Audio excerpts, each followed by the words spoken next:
En arrivant à la gare de Strasbourg, Alexandre Jardin n'en revient pas. L'auteur à succès qui a donné naissance au mouvement La Maison des Citoyens est dépassé par les événements.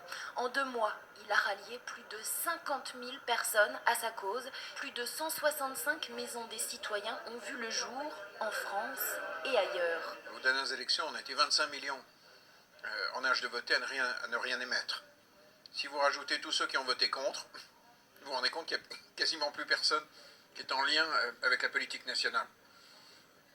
Donc, il fallait que quelque chose ait lieu, quoi. Ce jeudi, il rencontre des sympathisants alsaciens. Le programme est simple, la bienveillance pour tous, mais aussi donner plus de pouvoir au territoire, aux citoyens et à ceux qu'il appelle les faiseux, chefs d'entreprise, responsables associatifs, mais pas seulement. Tous ceux qui œuvrent déjà et qui obtiennent des résultats, les professionnels de la réparation du pays. Et pendant 3 ans, je me suis baladé partout en France, notamment à Strasbourg. Avec le mouvement des zèbres, on a essayé de repérer les vrais réparateurs du pays. Et on a trouvé quasiment 300 programmes absolument géniaux. Et il y en a 10 fois plus.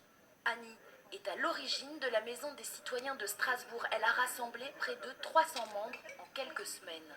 C'est un élan du cœur, simplement. J'ai senti qu'il fallait le faire, donc je ne me suis pas posé plus de questions que ça. On est en quête de faiseux, donc on essaye de les trouver, de les rassembler, de les mettre en lumière.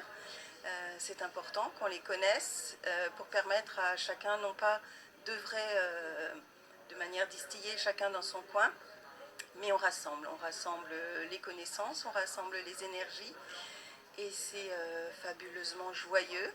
Pour continuer de rassembler, Alexandre Jardin a une arme qui tient dans la poche. Je suis l'administrateur de la maison de Vestous, qui est une petite commune de Strasbourg et Colmar, 2200 habitants. Il est méchant.